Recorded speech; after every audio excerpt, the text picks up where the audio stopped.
Tov, good morning. My name is A.Y. Katzov. Right behind me is my home, where I live with my wife and 6 children, and about 1,300 grape trees that we make grape wine, best wine in the region. And some people ask, why do I live here? And I think, just look around, look at this place. Beautiful. With our kids, we plant trees. Every year we plant another one and another one. Everything here is blooming. We have the birds chirping in the background. This is a tree that we planted about 7 years ago. The berry tree. Look how big. Got a thick bark, growing green. We sit here in the shade. Olive trees, fig, apple, almonds, peach, cherries, lemons, esrog tree, palm trees over there, a lot of grapes. It's a walnut tree, more olives, plums. We have herbs over here, lemon leaves. That's a mishmish, lavender, rosemary. Everything just comes out of the ground, blossoms, blooms. You walk here to the end. Look at the valley. There's a new road here that we just paved, or didn't really pave it, but we kind of broke the mountain so people could get to the house. For the first couple years, we didn't really have a road. I see over here, for example, we have some white grapes. They're big ones. The birds are getting it a little bit, but they're so sweet, so sweet. A little bit of dust from the road. Whoa, these are crispy. Whew. As you can see in the background, those are our vineyards. You could, if you look closely, you can even make out the big blue baskets over there, where we're doing harvest now. Now is harvest season. And every night, with a bunch of people, we harvest all night long. And they do hand picking, selective hand picking here in the mountains, where a bunch of volunteers come from the high schools, and they go through bunch by bunch. Every grape bunch is looked at, make sure it's good, quality, cut, put in the basket, and then brought fresh to the wineries where the wine's made. These are our vineyards here. Down in the valley we have a bunch of olive trees as well, some beehives for honey, and this is the land. This is the land right here. It's so beautiful. Up there is Achia. Achia is named after Achia the prophet. In the book of Shmuel, Samuel, it talks about Achia HaShiloni, Achia from Shiloh. And because we're from the Shiloh area, so they named it Achia. There's about 70 families there. So when we moved here about 8 years ago, there's 10 families. 10 families, most of them lived in caravans.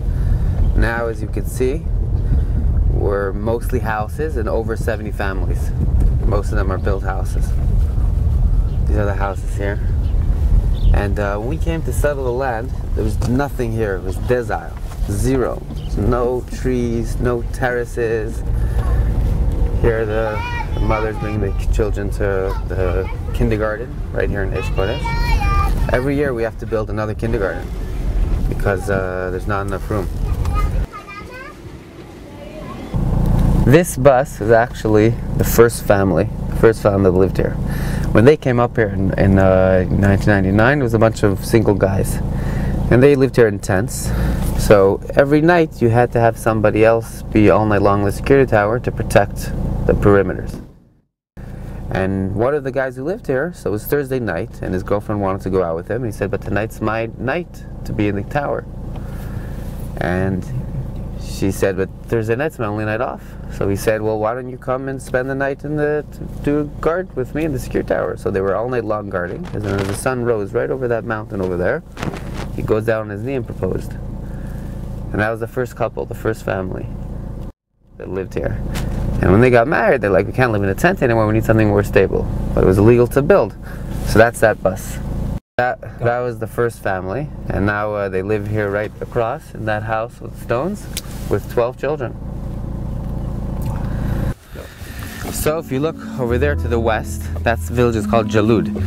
Jalud is a very ancient village, definitely from the time, at least from the time of the Second Temple, which means over 2,000 years ago. How do we know that? First of all, the ruins in the village. But the interesting thing is in one of the Dead Sea Scrolls, they find a marriage certificate And the marriage certificate, it's a guy named Eliyahu ben Simon who's marrying a girl, and then it says where he's from, and he said he's from the village of Jaluda, from the Mahoz, the council of Aqraba. And right now, till today, that village, you see in their label, so there's the center says Aqraba, because that's the biggest village till today north of here, and then they have around all the little villages, and one of them is Jalud from the council of Aqraba, in the county of Aqraba.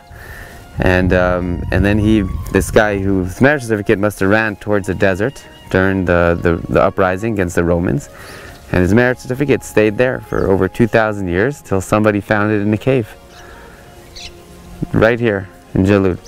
And if you go a little bit to the right on the top, you see where that house is with the red roof on the very top of the mountain.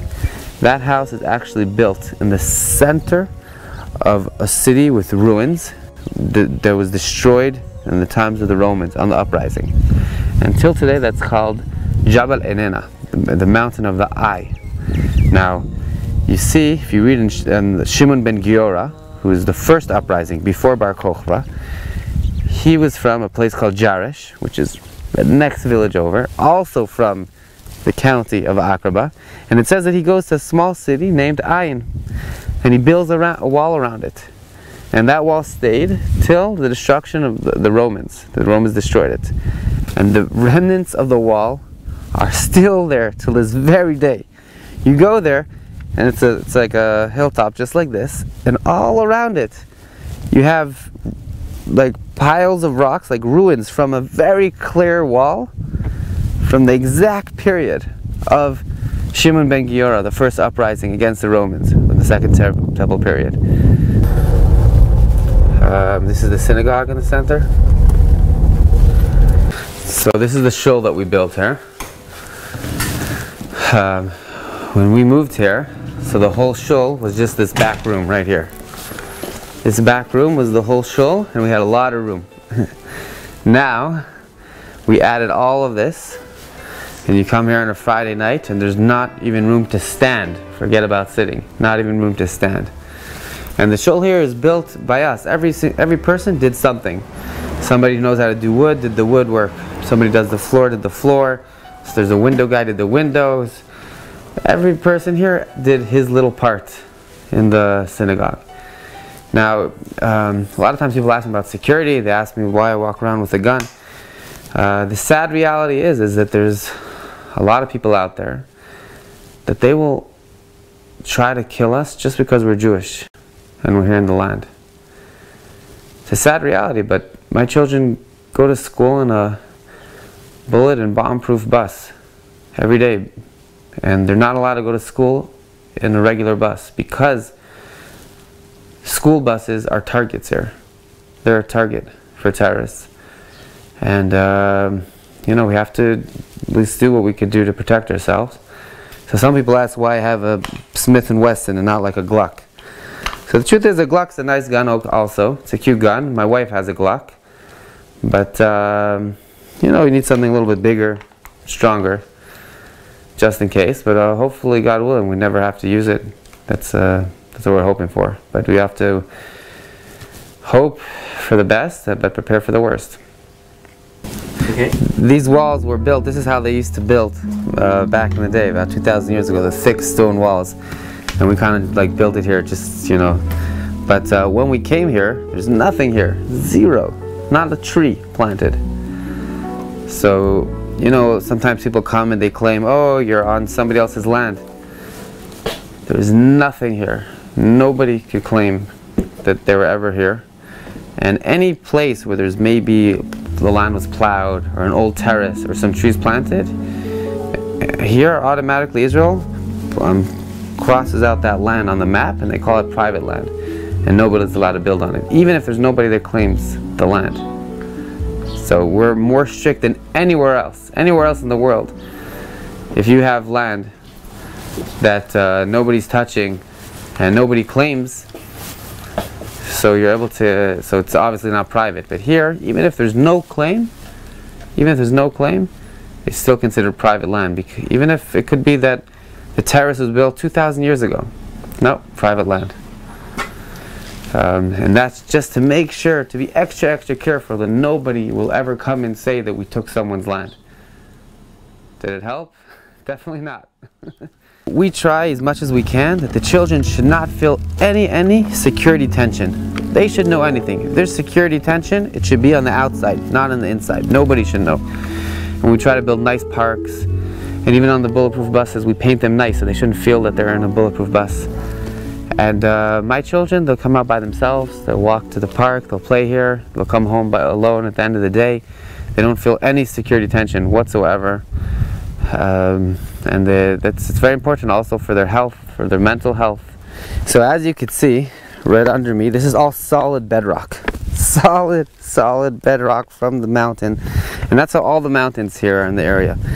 And we came here, we wanted to plant vineyards. And everybody told us, they said, look at this rock. We're gonna put a tree into this? The tree needs gravel, it needs dirt. And we says, but it says in Jeremiah 31, it says, the Jews will come back to the land, and they shall plant vineyards in the mountains of Samaria and drink the wine. Now, he could have said, they'll come back to Israel, plant vineyards, even Samaria. But no, he said the mountains of Samaria, and that's where we are. And we said, Jeremiah said, you must know what he's talking about. And people said, you want to throw away your money? Go for it. And we came to the mountains. If you look all the way over there, same thing, all bedrock. We broke the rock. We put the trees in the rock. And now you can see all the green vineyards that are growing, and we get the best wine grapes. Notice, you see on one side is all the rocks, and the other side, where we cleared out the rocks, broke the bedrock down, drilled holes, put the trees inside, and now they found out that when the trees have to dig deep down to try to find moisture, it brings up all the minerals from the mountain and creates the best #1 wine grape there is today in Israel.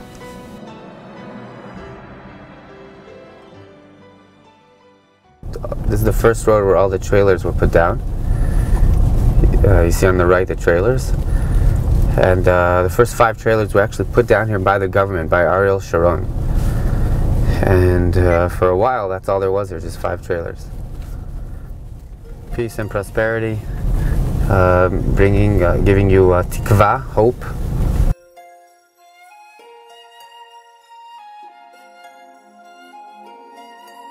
It's a wooden house a friend of mine from New York built. He actually has never been to Israel, but he wanted a part in Eretz Yisrael, of the Holy Land. So he built this house, and he said, I want it to be a chesed house. And we have lone soldiers that come in from the United States, and they live in this house for free. They don't pay anything, and they live in here for free. Every Shabbat, we'll have 10 or 15 of their friends will come here and do Shabbat in these areas, in these communities, out in nature, and feel the land, be connected to the land. And that way he's living in New York, but he has a part here in Eretz Yisrael. And we planted a bunch of trees here. We planted here down right behind this tree an etrog tree, and we send him every year an etrog for Sukkot from his property in Eretz Yisrael. We have pomegranate trees we send him for Rosh Hashanah. The street is, as you see, called Chardonnay Street. All the streets here are named after wine, so anything that has to do with wine. Those are all the streets, and you can see the vineyards there.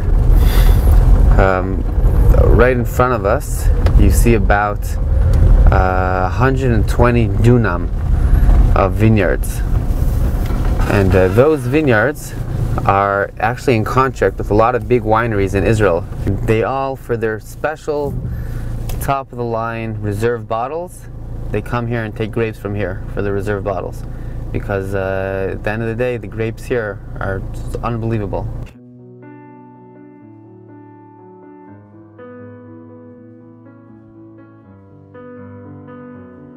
At the trees, you see the purple grapes on the trees, just waiting to get picked. The way we do it here, every couple days, we take samples and we bring it for sugar testings. And as soon as we hit 26%, that night is when the grapes come off. And most places in the world even, they're not able to hit 26%, either because of the weather, the heat, or the snow comes. Here in these lands, because of the cold nights that keep them fresh, and then the strong sun in the day, we're able to hit 26%, sometimes even 26.5%, and that's when we harvest, and that's also part of what makes the best wine grapes over here. And every tree is hand planted, every bunch of grapes is hand harvested, put into a basket, brought carefully to the wineries where we're going now.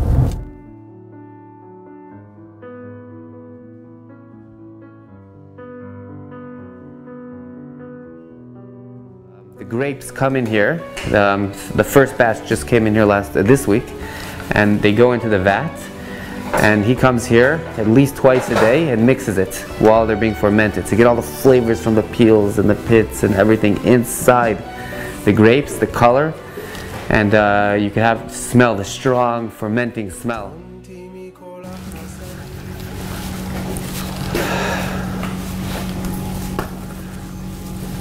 This here is the barrel room. The wine rests here for about 18 months, 18 to 20 months. The wine just rests in these barrels. You could smell the fresh oak, the new oak barrels from Europe, from France. Each barrel, just the wood, is about 800 euros. We bring them in, and it fills up about 300 bottles. And by sitting in the oak, it relaxes the wine, it tames it down, takes that strong flavor and tames it, and gives also a little bit of the oak flavor into it. And the water of the wine evaporates and stays just the strong flavor. And about after 18 months, we bottle. Here is one of our bottles, one of the labels. As you can see, it's my daughter working in the vineyard. This is a private label for someone. It's called Esther Hamalka. And it's 2017 harvest, Cabernet, hand-picked, and comes out at the end of the day to a bottle, and gets to somebody's Shabbat table. And if you think about it, you know, so you plant the trees, we waited 5 years till you get a nice harvest. You harvest the grapes, it sits in the barrel for 2 years, and then in the bottle for about another year. So yeah, it's a lot of patience, about 8 years from when you plant up till it gets to somebody's Shabbat table. But when they finally gets there, when he drinks that wine and he looks at it and he thinks about everything that it went through, from the planting, going to sleep in the winter and surviving the snow days, strong suns in the summer, growing, the leaves coming out, the grapes coming out, being protected from the animals, getting this exact right amount of water for it to stay healthy but not to be bursted with water. The hand picked at night, being brought here very carefully, crushed, fermenting for 40 days, doing a second fermentation, sitting in the barrel for about 1.5 years, being bottled, aging in the bottle for about 1 year, finally getting to your glass of wine and drinking it. And that's why it says that when you say the blessing, Borei Pri Hagafen and Kiddush and Shabbat wine, you're supposed to think about how God protects the Jewish people. When you're looking at that glass, you're thinking about God protecting the Jewish people. And I never understood till I started growing my own grapes, and you understand how much it went through till it gets to that glass, how much it had to be protected. And that's how you understand how much us as the Jewish people here in the land, and how much God is protecting us, watching over us. Into the glass, when you have that final product, the same thing, the Jewish people, 2,000 years of exile, all different countries, till finally coming back to the land, to the redemption, back to our homeland, to our ground, to our gravel, where we go down and we pick up the gravel. We're back home, we feel at home, and the land feels us too. And then we get to the final, beautiful, perfect product that went through so much up to this final moment. Baruch atah Adonai Eloheinu melech haolam borei pri hagafen.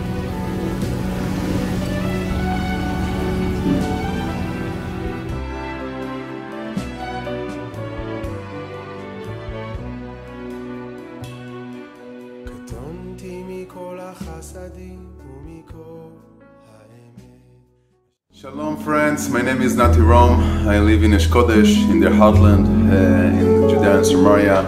And we are here trying to connect ourselves to this holy land, to the covenant, to the prophecies, to come to continue the Zionist work of heritaging the land, and to connect ourselves to our past, and to see from this point to have a good future and bring redemption.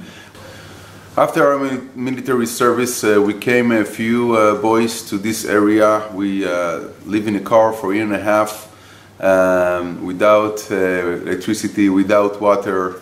It was hard times, but also beautiful times to be here without even one light. It was all dark in the night. You can see thousands of stars. We were here alone, and slowly more and more people started to join us. We started to establish a few other places around here, and today we have hundreds of families and thousands of children. We have vineyards, we have animals, and it's beautiful to see, and I invite you all to come to see it with us. We have wine makers, we have olive oil makers, organic soap makers, beehives, Judaica, many small businesses around here that we are trying to help them also to sell the products all over the world. And Bezrat Hashem, to bring redemption. And the first step is to connect the hearts of our brothers and sisters all over the world. People who live in the diaspora still have a rule and a goal, and they are still partners, and we are doing it, and we need to do it together for Geulat Israel. We are trying to do the same work that the first pioneers did in all over Israel by opening the new villages with a tower and a fence. We are doing it here again and again on the hilltop of Samaria. We are working and doing agriculture, and we are trying to spread it all over the world and to connect people from all over the world to come to join us in this work. Because our work here is not only for ourselves, it's for all the universe and all our brothers and sisters all over the world. Here, and to see the situation that Jewish are afraid to walk on the streets of Judea and Samaria, it's sad to see that my children go to school with bulletproof cars when the other children, the Muslim children, can go, they can play and harvest without any fear in their heart, as normal life should be. But my Jewish children are going to school with a bulletproof car. So we are here to start to go back to our roots. Shiloh was the capital of Israel for 369 years, the spiritual capital of Israel when the pilgrims came. It's a very historical and deep connection to our presence here, and we are trying to do our best to hold very tight this land against of all our enemies who are trying to demolish our villages here. Friends all over the world, we are here connected with the heartland and with Am Israel, and we need you to be connected. It's not a work that we do alone, it's a work that we need to do all together. This is our home, זה הבית שלנו.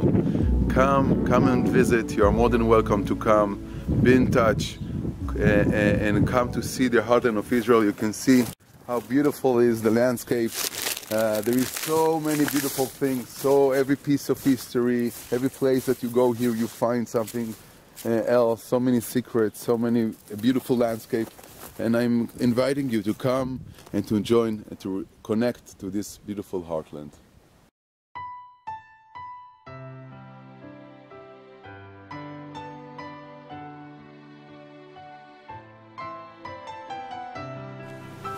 It's a beautiful coin. It's a beautiful coin. זאת נחלתו חמדתנו, the earthland, Jewish heartland. Yes, this is indeed our heartland.